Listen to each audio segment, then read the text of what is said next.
علم لنا إلا ما علمتنا إنك أنت العليم الحكيم.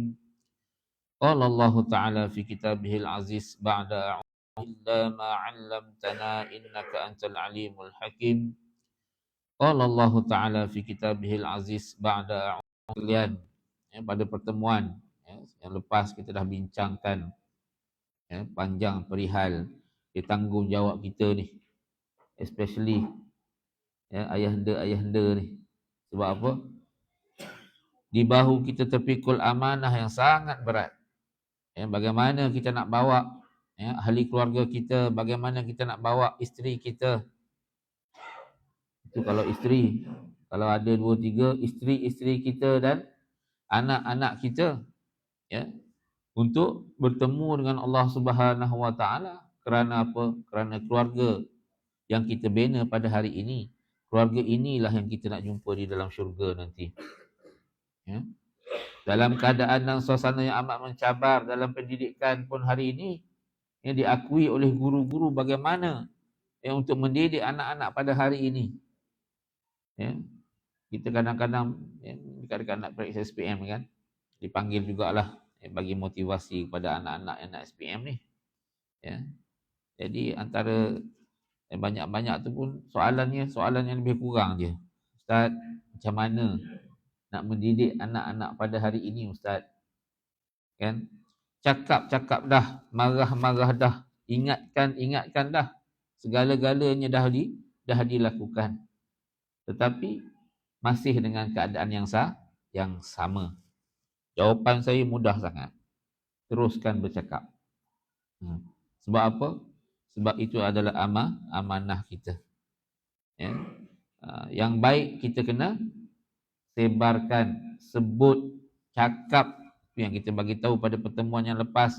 Waf'alul khaira, fastabiqul khairat, wa ta'awanu 'alal birri wat taqwa, wasari'u ila maghfiratin min rabbikum. Semua tu kita kena buat walaupun sedikit. Kena. Sebab apa? Itu adalah amanah yang perlu kita sampaikan. Kalau guru-guru lah, kita sebagai ketua keluarga, lagilah dengan cabaran yang ada pada hari ini. Sebab tu kalau kita tengok dalam surah An-Nahl ayat 77 dan 78, yang mana Allah Subhanahu Wa Taala berfirman, ya ayyuhalladzina amanu ruk'u wasjudu wa'budu rabbakum waf'alul khaira la'allakum tuflihun. Wajahidu fillahi haqqa jihadih wajtabakum wa ma ja'ala 'alaikum fid din min haraj millata abikum Ibrahim huwa sammakumul muslimina min qablu wa fi hadha liyakuna ar-rasulu shahidan 'alaikum wa takunu syuhada'a 'alan nas fa aqimus shalah wa atuz zakah wa atasimu billahi huwa maulakum fa ni'mal maula wa ni'man nasir. Shadaqallahul azim. Yang mana dalam ayat ini Allah Ta'ala memerintahkan, wahai orang-orang yang beriman, rukuk. Di sini irka'u. Maksudnya apa? Perintah. Sujud ataupun rukuklah. Dan sujud. Mengabdikan diri kepada Allah Subhanahu Wa Ta'ala dan berbuatlah kebajikan supaya kamu beroleh kemenangan. Dalam hal ini pesan dengan diri kita, dengan anak-anak cucu kita, bila sebut wa'budu, yang paling utama sekali adalah solat. Tunjang kepada segala ibadah, dan yang pertama sekali akan dipersoalkan oleh Allah Subhanahu Wa Taala adalah solat, dan solat merupakan pasport kita. Selesai solat, pasport sudah ada, yang lain akan follow. Termasuk yang kita sebutkan tadi, waf'alul khaira, fastabiqul khairat. Kebaikan-kebaikan yang kita buat itu dia akan masuk dalam akaun kita. Dan diikuti oleh orang lain. Segala-gala yang dilakukan kebaikan yang kita buat dan diikuti oleh orang lain itu akan masuk ke dalam akaun kita, tapi syarat dia pasport tu kena ada. Kena valid. Kalau tak valid, maknanya pasport tu kena sentiasa di renew. Sehari berapa kali kita renew? 5 kali. Dan renew tu pula kena tepat pada waktu dia. On time. Sebab ayyul a'malu afdal, apakah perbuatan yang baik? As-salatu ala waqtiha. Sembayanglah tepat pada waktunya. Kerana apa?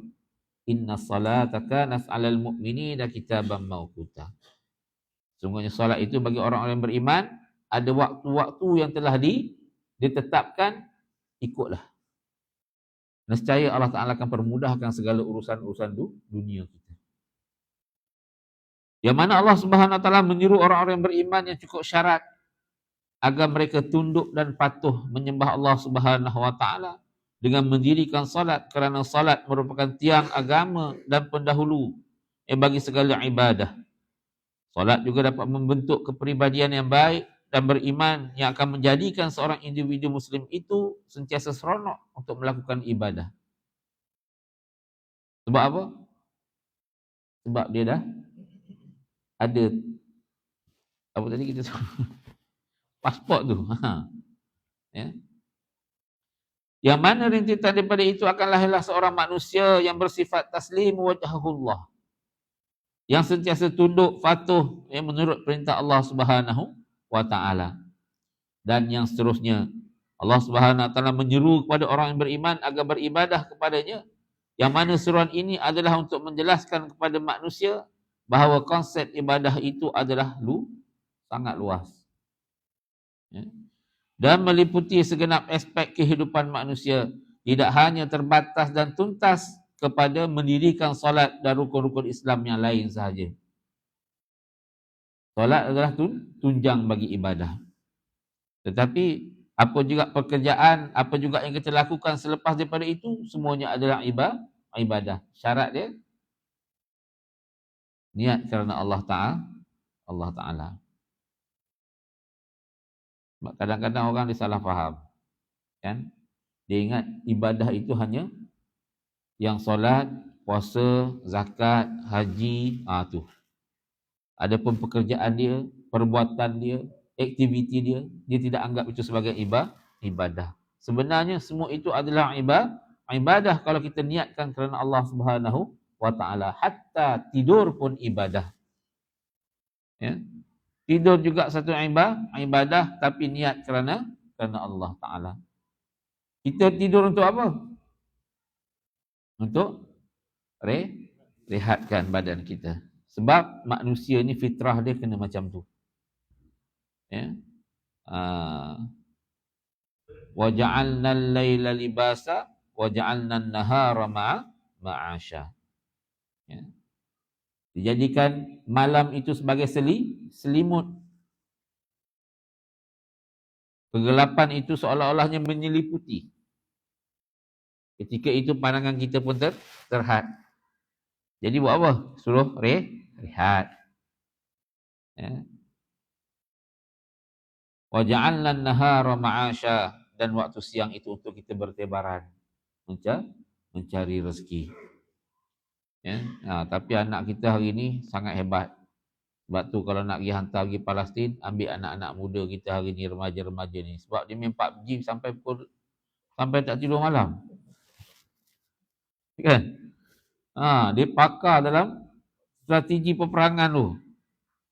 Ya, dan permainan itu dia kat sini, kawan dia kat tempat lain pun boleh main. Waktu tu macam-macam ayat keluar. Itu yang ustaz guru pengetua tu cakap, macam mana nak didik ustaz? Dia kata, kenapa? Budak-budak ni, anak-anak kita zaman sekarang ni, dia kalau cakap tak ada doh kat belakang tu tak sah. Betul tak? Duduklah kumpul-kumpul dengan anak-anak muda kita. Jadi kalau cakap mesti ada tambahan kalimah doh kat belakang tu. Kalau kita tahu yang doh tu, itulah doh buat roti canai tu. Buat kuih. Tapi rupanya singkatan daripada tu lah tu. Nampak tak? Sedangkan apa yang dilontarkan itu adalah doa. Mana datang kesejahteraan, mana datang kebaikan. Kalau dalam berkumpul-kumpul macam tu pun sampai-sampai cakap keluar benda-benda yang tak baik. Ni budak tempat lain tuan-tuan ya. Yang gelak-gelak kat belakang tu. Dia tengok. Jangan sebut yang belakang tu tau. Ya. Pesan dengan adik-adik, pesan dengan kawan-kawan. Ya. Tak baik sebab kalimah yang kita lontarkan itu apa juga baik ataupun tidak baik, dia akan memberi kesan pada alam sekeliling dan diri orang yang bercakap. Kalau yang kita lontar tu baik, baiklah penerimaan alam sekeliling dan juga untuk orang itu. Kalau tidak, sebaliknya. Ya. Betapa ramainya orang yang rosak akibat lidah. Yang mana pada hari ini orang tak bercakap sangat dengan lidah, orang bercakap dengan tangan. Macam mana cakap dengan tangan? Ni lah dia. Kan? Sering kali kita kongsikan. Banyak benda-benda yang negatif kalau kita layan negatif tu. Baik. Ya. Jadi apa juga ibadah? Tuan-tuan nak buat apa? Nak bersukan petang-petang. Naik basikal. Naik silakan, tak ada masalah. Kayuhlah. Ya, sebab apa? Dengan kayuh basikal tu kita boleh sihatkan badan. Tapi niat kerana Allah Ta'ala. Kita nak sihatkan badan untuk ibadah. Ya. Al-aqlu salim fi jismi salim. Ya. Akal yang cerdas itu datang daripada tubuh badan yang cerdas, yang baik, yang sihat. Jadi kita berbasikal, tak ada masalah. Tapi niatlah kerana Allah Ta'ala. Kita dapat sihat, dapat peluh, dapat pahala. Kalau tidak, dia jadi adat je lah. Dapat peluh, dapat sihat. Pahala tak dapat. Rugilah. Cumanya, nak berbasikal ke, nak berfutsal ke,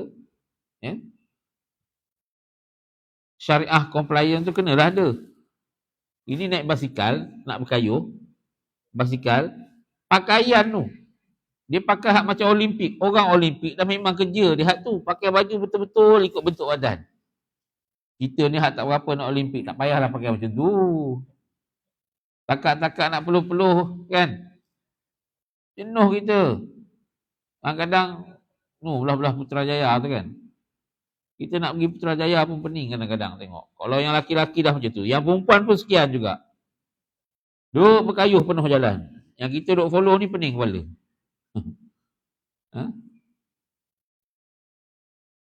Biar kena. Supaya apa? Supaya kita dapat sihat, dapat peluh, dapat pahala. Lepas tu apa? Apa-apa jugalah pekerjaan yang kita lakukan. Kita kerja sebagai apa? Sebagai guru. Itu satu ibadah. Niat kerana Allah Ta'ala. Lagi? Apa? Postman. Dapat pahala kalau niat kerana Allah Ta'ala. Driver. Grab. Apa juga yang kita buat. Niat kerana Allah Ta'ala akan mendatangkan hasil yang baik lagi berkah dan ada dapat kelebihan fadilat dia. Ya. Setelah menjelaskan tanggungjawab seorang yang beriman kepada Allah Subhanahu Wa Taala, maka Allah Subhanahu Wa Taala menjelaskan pula tanggungjawab sesama manusia. Sebab dalam kehidupan kita memang tak lepas dah. Hablum minallah, hablum minan nas. Hari-hari kita berurusan, hari-hari kita bermuamalah dengan sesama manusia. Tak lepas daripada itu dah. Kita tak keluar pun, still kita ada berhubung dengan anak dan isteri kita di rumah. Jagalah hubungan itu. Bajailah hubungan itu dan bagaimana kita sebutkan tadi. Kita bina, kita jana keluarga untuk sama-sama masuk syurga Allah Ta'ala. Dia cukup kat dunia je. Ustaz, bidadari lagi lawa Ustaz. Dia kira macam tu pula. Dia tak tahu kalau isteri dia masuk syurga, isteri dia menjadi ketua, bermakna isterinya lebih cantik daripada bidadari. Dan jangan lupa, selangkah kita nak masuk syurga, isteri kita tarik kita. Anak-anak tarik. Ya Allah, kau nak bagi ayah aku ni masuk syurga, dekat dunia dulu, kuliah apa yang dia tak pergi? Tetapi dia tak pernah membalik cerita pada aku tentang perkara yang boleh dan perkara yang tak boleh. Apa yang Allah Ta'ala suruh dan apa yang Allah Ta'ala larang, dia tak pernah kongsi pun dengan aku. Akhirnya aku jahil dan aku tak tahu. Semua akan mendakwa benda yang sama. Ya. Sebab tu jangan kita anggap bila mana kita ni dah bagi nafkah zahir dan batin, ya, dapat sekolahkan anak sampai ke Menara Gading, keluar dia, kita rasa dah selesai tanggungjawab kita. Belum. Selagi mana kita belum bagi panduan-panduan supaya mereka dapat mengatur diri mereka itu hubungan baiknya dengan Allah Ta'ala. Selesai dengan Allah Ta'ala, akan selesailah hablum minan nas itu. Itu yang kita cerita tu hari kan. Ya. Dekat Kota Damansara ini saja, ya, nak bercerai punya ramai. Kadang-kadang dia datang bawa kertas selai, lengang-lengguk je. Seronok bercerai punya. Bila kita tanya, apa kes ni? Cerai Ustaz. Macam seronok je. Dah berapa lama kahwin? Baru setahun. Dah ada anak? Alhamdulillah ada seorang. Siapa jaga? Mak mertua jaga. Hari ni, dia bukan macam dulu. Ayahanda kita kan. Hari ni, kalau kita nak kata proses ta'aruf perkenalan dalam keluarga itu 5 tahun, tak. Dia akan menjangkau 7 ke 10 tahun. Baru peringkat ta'aruf di awal perkahwinan tu.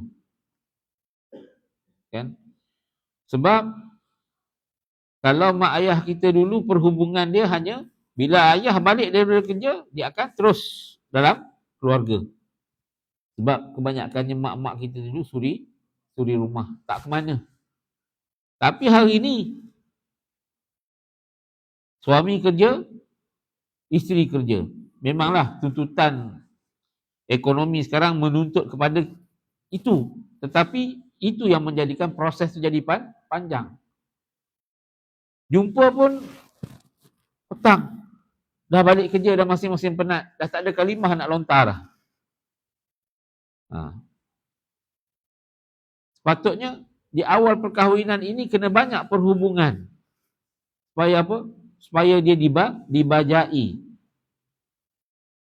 Ada yang baru kahwin setahun 2. Touch and go.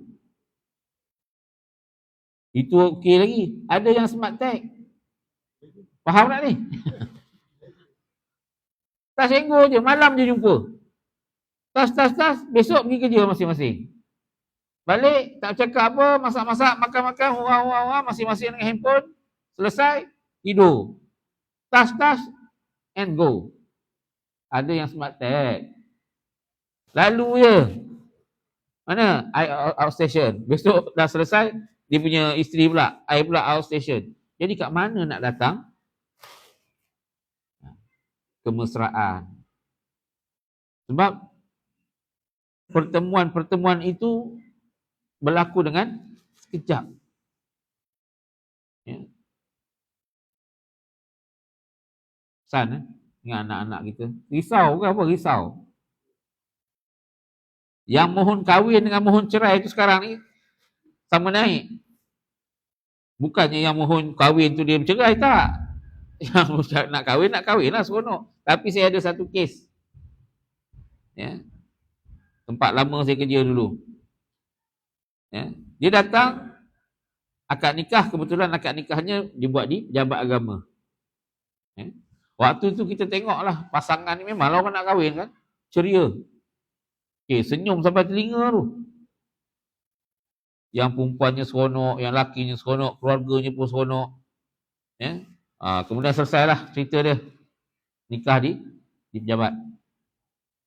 Sebulan kemudian pergi pejabat tengok,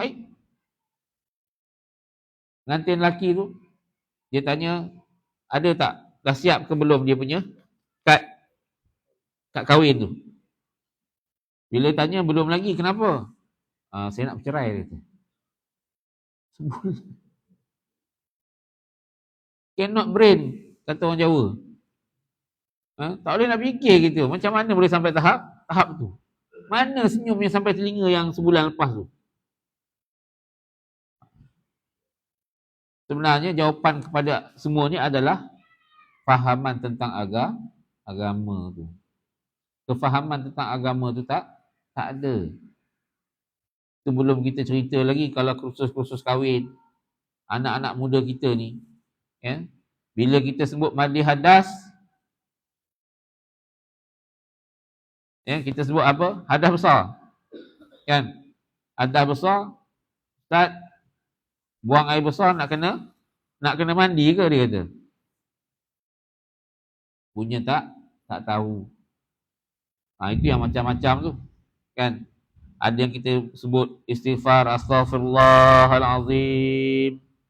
Astaghfirullahalazim. Kadang-kadang kita suruh istighfar, kita suruh mengucap, dia pergi istighfar.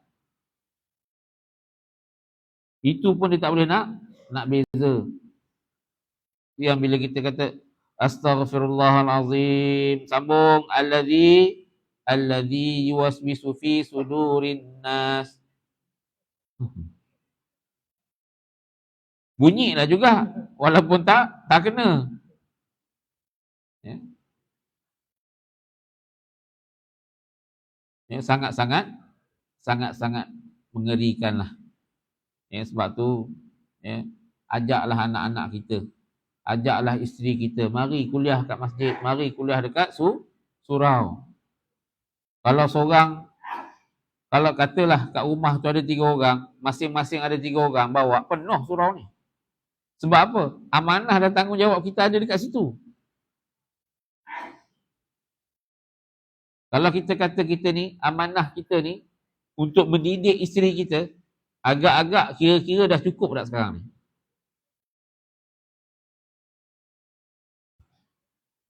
Untuk melepaskan diri kita, dah cukup ke belum?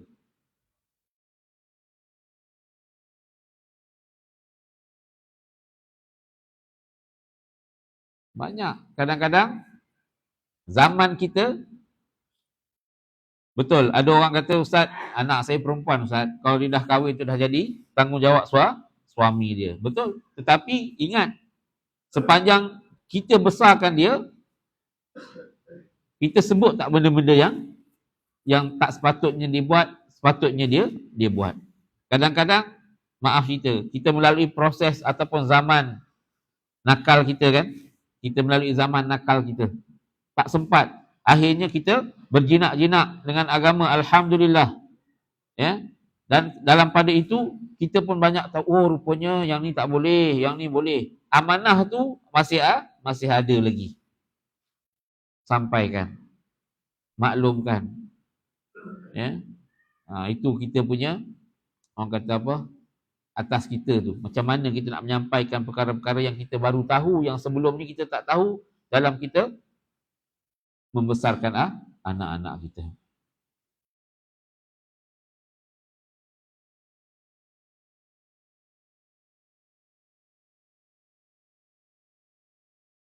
Lantaran itu seruan-seruan tersebut kemudiannya diakhiri dengan galakkan agar berbuat kebaikan, iaitulah meneguhkan budi pekerti yang mulia. Adab, akhlak. Ya. Bukan kita nak kata, biarlah kita tak ada ilmu, asalkan kita beradab. Tapi itu lebih baik. Ya. Itu lebih baik. Yang lebih baik lagi, ada ilmu dan ada akhlak. Ada adab. Kadang-kadang ada ilmu, tak ada adab, itu bahaya. Dan paling bahaya sekali, tak ada ilmu dan tak ada adab. Cumanya bahaya yang tak ada ilmu dan tak ada adab ni, dia kurang dia punya tu. Tapi yang bahaya ni yang ada ilmu dan tak ada adab. Segalanya ini adalah hasil daripada hubungan erat sama hamba dan Khaliqnya melalui salat dan ibadah-ibadah lain. Inilah hikmah seruan ini diletakkan di akhir, selepas daripada seruan solat dan beribadah atau menyembah Allah Subhanahu Wa Taala. Dalam erti perkataan lain, hubungan yang baik itu akan tercerna daripada ibadah yang khusyuk dan ikhlas kerana Allah Subhanahu Wa Taala. Kemudian, lepas dah Allah Taala dah cerita dah Ya, ibadah yang utama apa, kemudian ibadah yang seterusnya apa, buat baik sama manusia, hablum minallah hablum minan nas. Orang yang melakukan perkara-perkara ini ada imbalannya, iaitulah kejayaan di akhirat nanti. Allah Ta'ala akan bagi imbalan. Apa dia syurga Allah Ta'ala.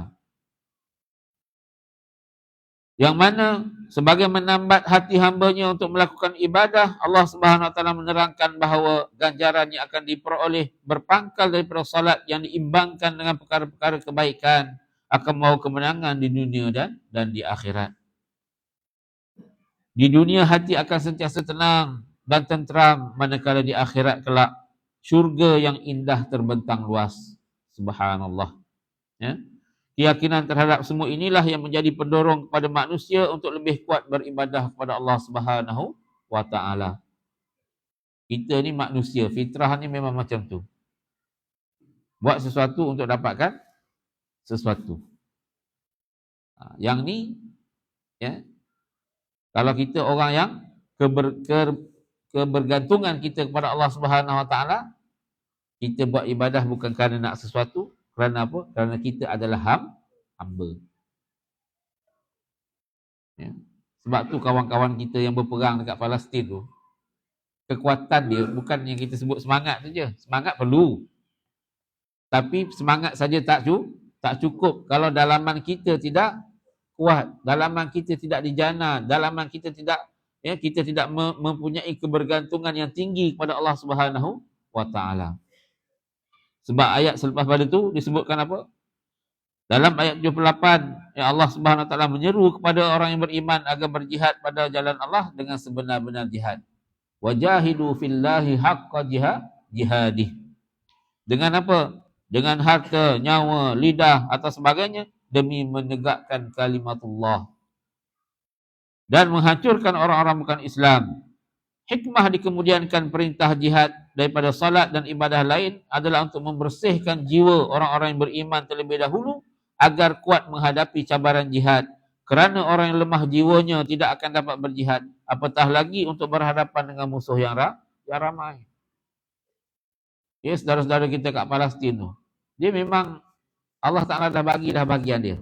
Itu memang bahagian dia. Sebab tu dalam suratul Isra' disebut apa? Alladhi barakna haulah. Memang betul, bumi Al-Aqsa itu bumi yang berkah, tanah yang subur, tempat yang indah dan cantik.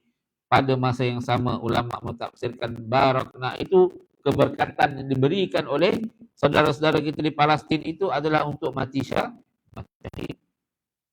Jalan pintas untuk bertemu dengan Allah Subhanahu wa taala. Sebab tu kalau yang dia dah pakai apa tu? Kopeng tu.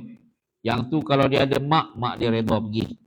Dia ada isteri, redha pergi. Dia ada anak-anak, pergi. Dan dia pergi, dia bukan nak patah balik, dia nak pergi jumpa dengan Allah Ta'ala. Kita kadang-kadang pergi kursus 3 hari pun jenuh. Kan? Kursus 3 hari pun jenuh. Siapa nak hantar anak, siapa nak itu, siapa nak ini. Hati kita masih terkait. Tapi saudara-saudara kita di sana tak ada dah. Sebab apa?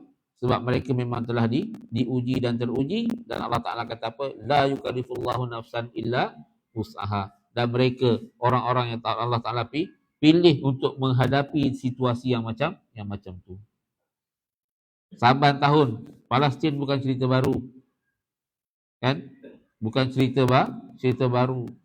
Ya, saban hari, saban tahun mereka dihidangkan ya, kematian demi kematian orang yang terdekat, yang akhirnya mereka meletakkan kebergantungan mereka hanya kepada Allah Ta'ala. Itu kita kata jalan pintas nak bertemu dengan Allah. Kita pula tak berpeluang macam tu. Kan? Yang kita mampu apa? Berdoa. Ya. Supaya apa? Supaya saudara-saudara kita diberikan ketabahan, keteguhan mereka itu. Sebab tu kalau kita tengok yang ni diakui oleh tentera Zionis sendiri, yang dia kata kita berperang bukan dengan Palestin, kita berperang bukan dengan Hamas, kita berperang dengan hantu. Sebab apa?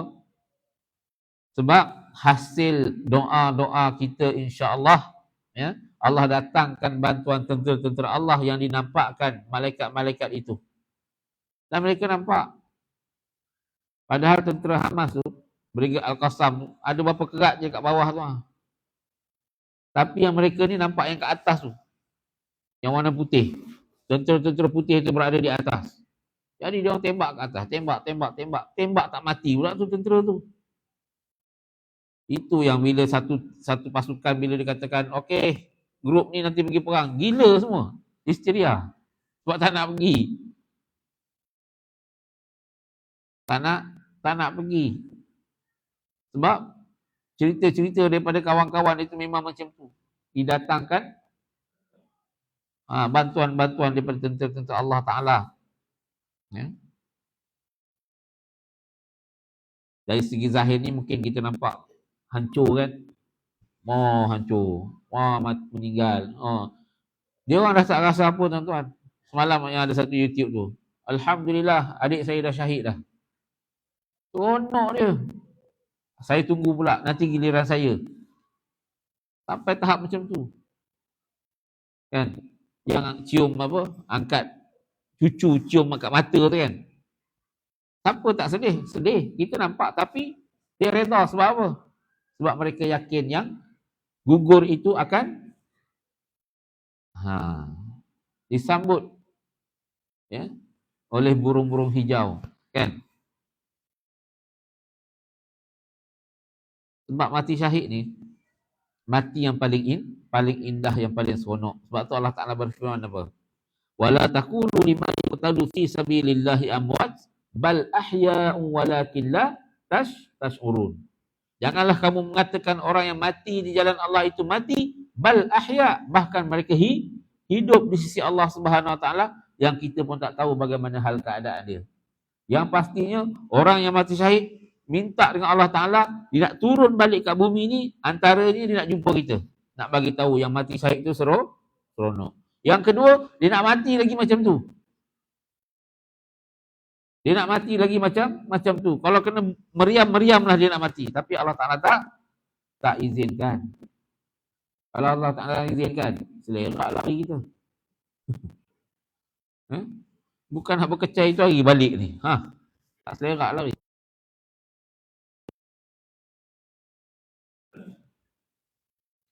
Yang mana Allah Subhanahu Wa Taala menyatakan kepada orang yang beriman dengan memilih mereka untuk melakukan seruan dan suruhan Allah Subhanahu Wa Taala, justru mereka lah yang terbaik dan sanggup berjuang hingga ketitisan darah yang terakhir. Meskipun sudah jelas mengikut aliran Allah Subhanahu Wa Taala bahawa setiap perjuangan pasti diiringi dengan dugaan. Pasti. Nak mencapai ke satu yang nak pergi kepada satu-satu matlamat tu akan diuji. Tetapi ujian yang Allah Ta'ala bagi itu, Allah Ta'ala yang kita sebut tadi, la yukallifullahu nafsan illa wus'aha. Jadi kita pun nampak macam kalau yang kita ambil ni di Palestin ni lah, kan? Nampak macam mana mereka berhadapan dengan macam tu, keadaan hal macam tu, ya?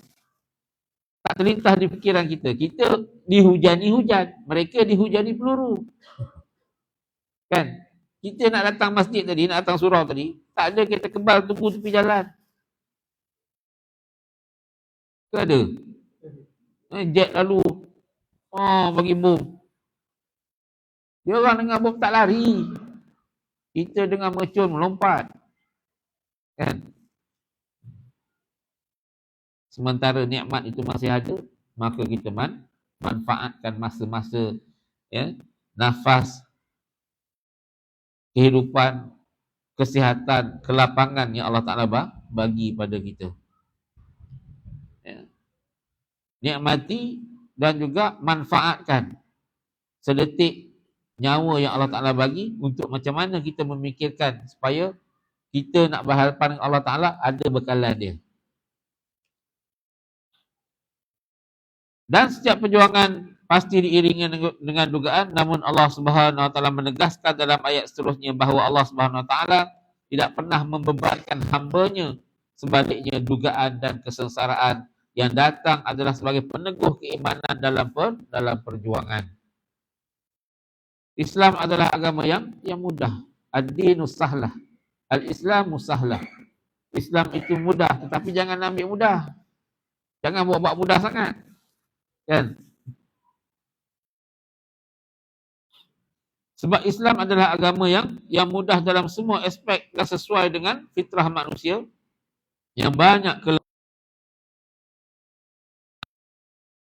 mengubah. Ya. Sebagai contoh, solat wajib.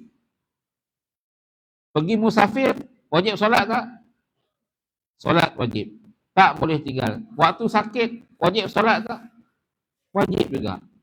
Kalau kita bermusafir, ialah musafir ni waktu yang masghul, adalah waktu yang apa? Kita sibuk, kesibukan kita dalam bermusafir.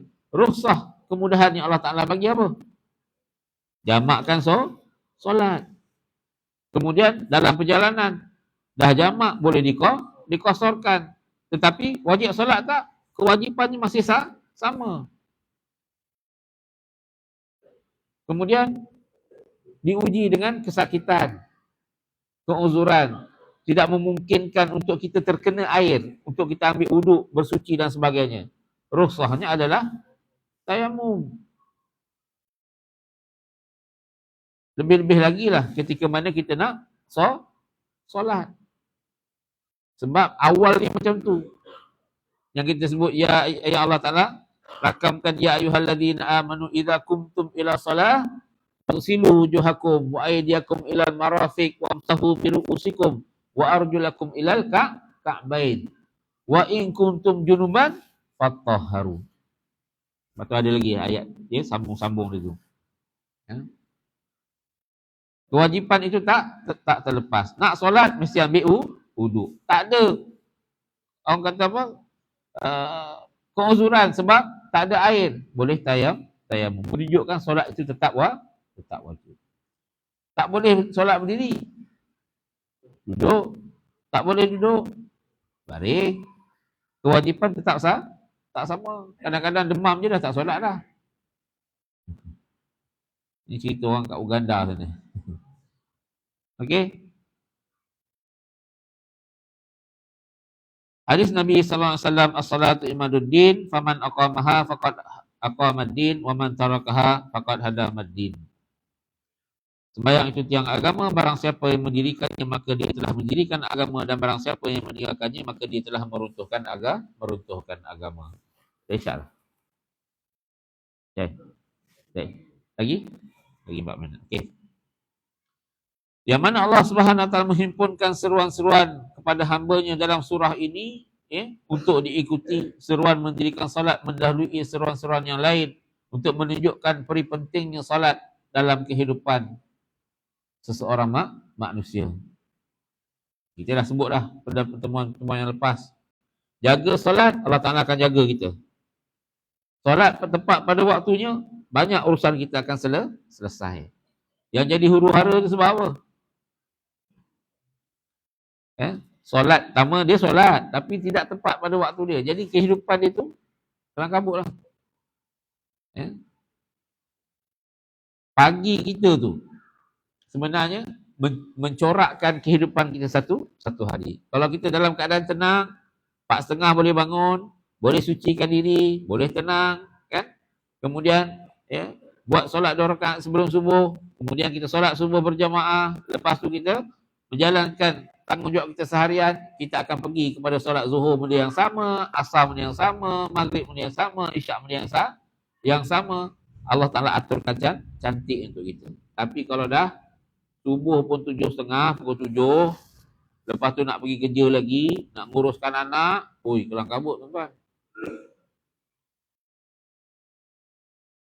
Huru-hara hidup.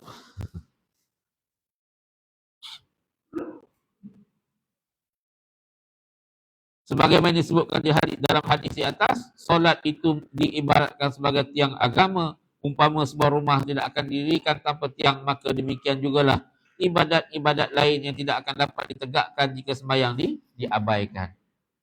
Itu pentingnya solat. Yang mana dalam ayat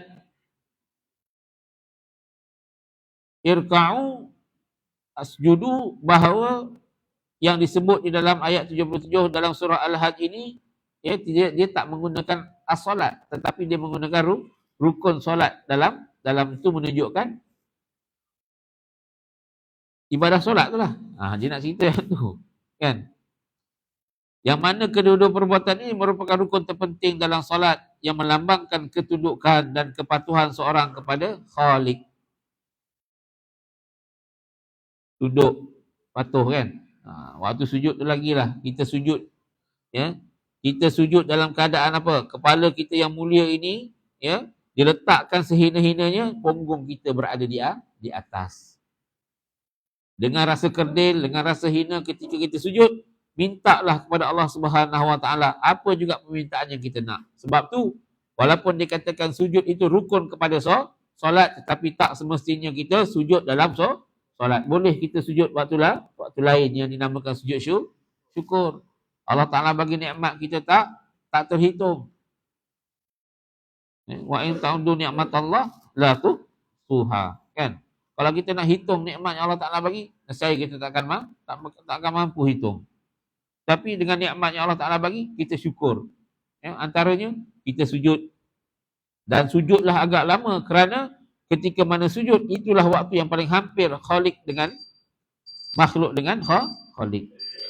Pencipta makhluk kepada penciptanya. Jadi sujudlah agak lama. Seruan kedua adalah seruan agar beribadah kepada Allah Subhanahu Wa Taala. Dengan seruan ini secara tidak langsung Allah Subhanahu Wa Taala menjelaskan kepada kita bahawa ibadat bukan terhenti pada solat semata-mata. Amalan-amalan lain juga turut dikira sebagai ibadat kerana segala amalan tersebut diniatkan kerana Allah Subhanahu Wa Taala. Konsep ibadah ini amat luas, hatta kita sebutkan tadi tidur juga boleh dianggap sebagai ibadat jika kita lakukan kerana Allah Subhanahu Wa Taala. Ni tuan-tuan cukuplah sekadar itu perkongsian kita pada malam ni. Mudah-mudahan sedikit perkongsian yang mana baik itu tuan-tuan panjang-panjangkan. Jangan tinggal kat dalam musola ni. Jangan tinggal kat pintu, jangan tinggal kat kerusi, jangan tinggal kat motor, jangan tinggal kat tempat makan. Kau pergi kedai mamak kena roti canai 2, lepas tu dah tak ingatlah, balik macam tak ada apa-apa je. Yang baik sikit bawa balik. Cerita dengan isteri, cerita dengan anak-anak. Mudah-mudahan sedikit kebaikan yang tuan-tuan buat itu menjadikan anak-anak tuan-tuan baik, dan orang lain akan mengikuti kebaikan itu dan semuanya akan masuk ke dalam saham kebaikan kita. Terima kasih atas perhatian, terima kasih atas kepercayaan tuan-tuan beri. Mohon ampun dan maaf di atas segala kekurangan. Jadi kita tutup pertemuan kita pada malam ini dengan bacaan doa tasbih kafarah suratul As. A'udzubillahi minasyaitonirrajim. Bismillahirrahmanirrahim.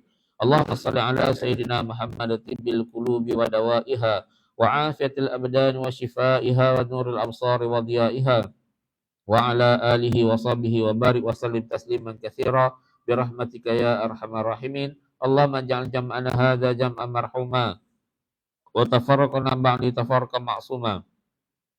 Allahumma faqihna fid din wa 'allimna ta'wil wahdina ila siratikal mustaqim. Allahumma inna naj'aluka fi nuhuri a'da'ina wa na'udzubika min syururihim. Allahumma baddid syamlahum wa farriq jam'ahum wa shattit kalimatahum wa zalzil aqdamahum wa sallit 'alaihim qalban min kilabik ya qahhar ya jabbar ya muntaqim ya Allah. Allahumma ya munzilal kitab wa ya mujriyas sahab wa ya hazimal ahzab ihzimhum wansurna 'alaihim. Allahumma ansur ikhwanana al-muslimin wal mujahidin fi Palestin wa fi Gazzah wa fi kulli makan wa zaman. Rabbana 'alaika tawakkalna wa ilaika anabna wa ilaikal masir. Rabbana asrif 'anna 'adzab jahannam inna 'adzabaha kana gharama innaha sa'at mustaqarra muqama. Allahumma inna na'udzubika minal barsi wal junun wal juzam wa min sayil asqam. Allahumma ya dafi'al bala'i dafa'anna hadzal bala' wal waba wal fahsya wal munkar wal marad wa syada'id wal mihan bi lutfika ya latif innaka ala kulli syai'in qadir wa bil ijabati jadir. Wa sallallahu ala sayyidina Muhammad wa ala alihi wa sahbihi ajma'in. Walhamdulillahi rabbil alamin. Subhanallah bihamdi, subhanakallah bihamdika, asyhadu an la ilaha illa anta astaghfiruka wa atubu ilaih. A'udzu billahi minasyaitonir rajim. Bismillahirrahmanirrahim. Wal 'asr innal insana lafi khusr illa alladziina aamanu wa 'amilus shalihat wa tawasaw bil haqq wa tawasaw bis sabr. Aqulu qouli hadza wa astaghfirullahal azim li wa lakum. Assalamualaikum warahmatullahi wabarakatuh.